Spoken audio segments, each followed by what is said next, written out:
ഉണ്ട്. എന്താണെങ്കിലും ആ രക്ഷകന്റെ അടുത്ത് തന്നെയാണ് ഞാനുള്ളത്. ജോർജ് എന്നാണ് അദ്ദേഹത്തിന്റെ പേര്. ഞാൻ കൂടുതൽ പറയുന്നതിനെ ചോദിച്ചു മനസ്സിലാക്കാം.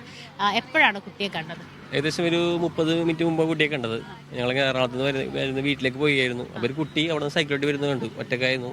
അപ്പോൾ നിങ്ങളുടെയൊക്കെ വാർത്ത പ്രകാരം ഒരു ഡൗട്ട് തോന്നിച്ചു, ഒരു കുട്ടി രാത്രി സമയത്ത് സൈക്കിളോട്ട് പോകില്ലല്ലോ. അപ്പോൾ കുട്ടി ഞാൻ റിട്ടേൺ കറങ്ങി, ഞാൻ ഫ്രണ്ടുണ്ടായി, വണ്ടി തടുത്തിരുത്തി. കുട്ടി എവിടെയോ പഠിക്കുമെന്ന് ചോദിച്ചു ആദ്യം. അപ്പോൾ ഇളമക്കല്ലാണെന്ന് പറഞ്ഞു. അപ്പോൾ എവിടെ പോയെന്ന് ചോദിച്ചു. പറഞ്ഞാൽ നായരമ്പലത്ത് പോയെന്ന് പറഞ്ഞു. അപ്പോൾ മുകളിലോട്ട് നിൽക്കുമെന്ന് പറഞ്ഞു. ഇവിടെ പിടിച്ച് നിർത്തി. എന്നിട്ട് ഇങ്ങനെ ഞാൻ പറഞ്ഞ് സ്റ്റേഷനിൽ ഞാൻ വിളിച്ചു പറഞ്ഞു, മുളക് സ്റ്റേഷനിലേക്ക് നമ്പറിലേക്ക് വിളിച്ചു പറഞ്ഞു. അണ്ട് കുട്ടി ഇവിടെ പിടിച്ച് നിർത്തി. അപ്പോൾ കുട്ടി ഒന്ന് കരയുന്നുണ്ടായിരുന്നു. ആള് ഭയങ്കര കുറേ വിഷമങ്ങളൊക്കെ പറഞ്ഞ് ഇങ്ങനെ അങ്ങനെയാണ് വീട്ടിലെ പ്രശ്നങ്ങൾ ഇങ്ങനെയുണ്ട്. സ്കൂൾ എന്താ പറഞ്ഞത്? ഇപ്പോൾ അറിഞ്ഞത് ഒരു മൊബൈല് കുട്ടി സ്കൂളിൽ കൊണ്ടുപോയി, പിന്നെ അതിന്റെ എന്തെങ്കിലും വിഷമം പങ്കുവെച്ചു? അതായത് സ്കൂളിലെ പ്രശ്നമാണെന്ന കുട്ടി പറഞ്ഞത്. സ്കൂളിലെ ടീച്ചർമാരുടെയും പിന്നെ പ്രധാന അധ്യാപകരുടെയും കുറച്ച് പ്രശ്നങ്ങളൊക്കെ കുട്ടി പറഞ്ഞത്. ഫോൺ പിടിച്ചുമായി ബന്ധപ്പെട്ടാണ് പറഞ്ഞത്. അതിനെപ്പറ്റി വ്യക്തമായിട്ട് പറഞ്ഞില്ല. ഇങ്ങനെ വീട്ടിലെ പ്രശ്നങ്ങളും സ്കൂളിലെ പ്രശ്നങ്ങളും ചേട്ടാ എനിക്ക് ഒട്ടും പറ്റുന്നില്ല, അതുകൊണ്ടാണ് വീട്ട് പോയതെന്നാണ് കുട്ടി പറഞ്ഞത്. അപ്പോൾ ഞാൻ പറഞ്ഞു, മോളെ ഒറ്റക്കൊന്നും ഇങ്ങനെയൊക്കെ പോകുമ്പോൾ രാത്രിയൊക്കെയല്ലേ, അത് പ്രശ്നങ്ങളാവില്ലേ, ആരെങ്കിലൊക്കെ കൊണ്ട് പറയണ്ടേന്നൊക്കെ പറഞ്ഞു. അപ്പോൾ കുട്ടി പറഞ്ഞു ഇങ്ങനെ പുള്ളി വെങ്ങിപ്പെട്ടി കരഞ്ഞോണ്ടിരിക്കണേ. സൈക്കിളിൽ തന്നെയായിരുന്നു ഒറ്റക്കായിരുന്നു. കുട്ടി നായരമ്പലം വരെ പോയി. നായരമ്പലം അമ്പലത്തിന്റെ ഗ്രൗണ്ടിൽ നീച്ചെന്ന് പറഞ്ഞത് വൈകിട്ടായപ്പോൾ. അണ്ട് അവിടെ നിന്ന് റിട്ടേൺ സൈക്കിളോട്ടി പോകുന്നെന്ന് പറഞ്ഞത്. കുട്ടിയുടെ അമ്മയുടെ വെളിത്തമ്പറമ്പ് വീട് നായരമ്പലം തന്നെ. അമ്മ വീട്ടിലേക്ക് പോകാനുള്ളൊരു ശ്രമം ഉണ്ടായിരുന്നു?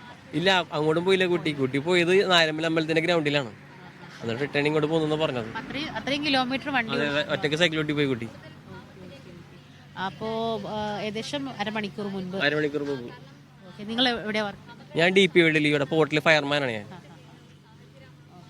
നന്ദി സൈഫുദ്ദീൻ.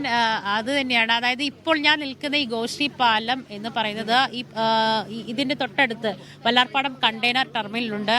അവിടെ ഈ ടെർമിനലുമായി ബന്ധപ്പെട്ട് DP വേൾഡ് അവിടെ ജോലി ചെയ്യുന്ന അവിടുത്തെ ജീവനക്കാരനാണ് ജോർജ്. എന്തായാലും ജോർജ് രക്ഷകനായി എത്തിയത് കൊണ്ട് ആ കുട്ടിയെ നമുക്ക് ഒരു പോറലും ഏൽക്കാതെ നമുക്ക് തിരികെ ലഭിച്ചു എന്നുള്ളതാണ് ആശ്വാസകരമായ കാര്യം.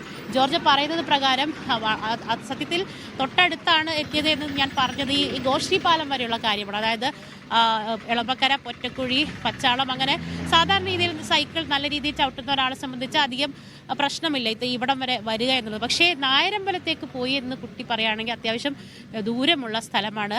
അപ്പോൾ അത്രയും സമയം സൈക്കിൾ ഓടിച്ച് നായരമ്പലം, അതിൻ്റെ വെളുത്താംപറമ്പ് എന്ന സ്ഥലത്ത്, നായരമ്പലത്തിൻ്റെ ഒക്കെ തൊട്ടടുത്തായിട്ട് അമ്മ വീടുണ്ട്. പക്ഷേ അമ്മ വീട്ടിലേക്ക് പോയിട്ടില്ല.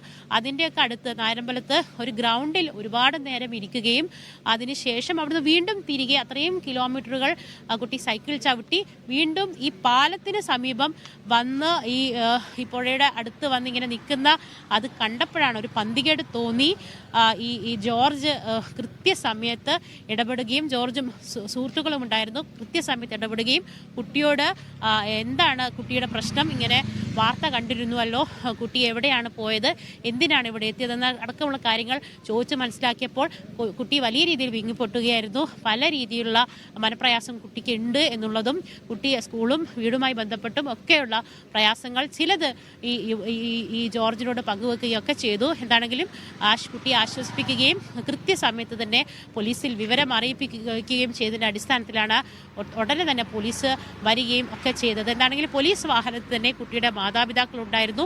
അതായത് കുട്ടി പോകാനിടയുള്ള സ്ഥലങ്ങൾ മാതാപിതാക്കളെ കൂടി കൊണ്ടു നടന്ന് തന്നെയാണ് പോലീസ് കൃത്യമായ ഒരു അന്വേഷണം നടത്തി. അതിനിടയിൽ തന്നെയാണ് ജോർജിൻ്റെ ഇൻഫർമേഷനും ലഭിച്ചത്. അതുകൊണ്ട് തന്നെ പോലീസിന് കൃത്യമായി ആ സമയത്ത് തന്നെ ഇവിടെ എത്താനും സുരക്ഷിതമായി കുട്ടിയെ ഈ മാതാപിതാക്കളെ തിരിച്ച് ഏൽപ്പിക്കാൻ കഴിയുകയും ചെയ്തു എന്നുള്ളത് തന്നെയാണ് ഏറ്റവും സന്തോഷകരമായ കാര്യം. നേരത്തെ നമ്മളെല്ലാവരും തന്നെ പ്രാർത്ഥനയോടുകൂടിയാണ് ഈ കുട്ടിയെ തിരികെ ലഭിക്കണമെന്ന പ്രാർത്ഥനയോടുകൂടി തന്നെയാണ് ഈ ഒരു അന്വേഷണത്തിൻ്റെ ഭാഗമായത്. എന്താണെങ്കിലും മാധ്യമ വാർത്തകളുടെ അടിസ്ഥാനത്തിൽ തന്നെയാണ് ജോർജിന് ഈ കുട്ടി, പ്രത്യേകിച്ച് ആ യൂണിഫോം ഉള്ള ആ ഒരു ഫോട്ടോ, CCTV ദൃശ്യം തന്നെയാണ് വളരെയേറെ നിർണായകമായത്. അതുകൊണ്ട് തന്നെയാണ് സൈക്കിളിൽ ഈ യൂണിഫോമിൽ തന്നെ ഈ സമയത്ത് ഒരു അർദ്ധരാത്രിയോട് അടുക്കുന്ന ഈ സമയത്ത് അരമണിക്കൂർ മുൻപ് ഈ പാലത്തിൽ വെച്ച് കുട്ടിയെ കണ്ടപ്പോൾ ഒരു പന്തികേട് തോന്നി ഈ ജോർജിന് കുട്ടിയുടെ അടുത്ത് വരാനും കാര്യങ്ങൾ തിരക്കാനും അന്വേഷിക്കാനും വളരെ സേഫായി കുട്ടിയെ തിരികെ മാതാപിതാക്കളിലേക്ക് എത്തിക്കാനും ഒരു വഴിയായി മാറാൻ ജോർജിന് സാധിക്കുകയും ഒക്കെ ചെയ്തത്.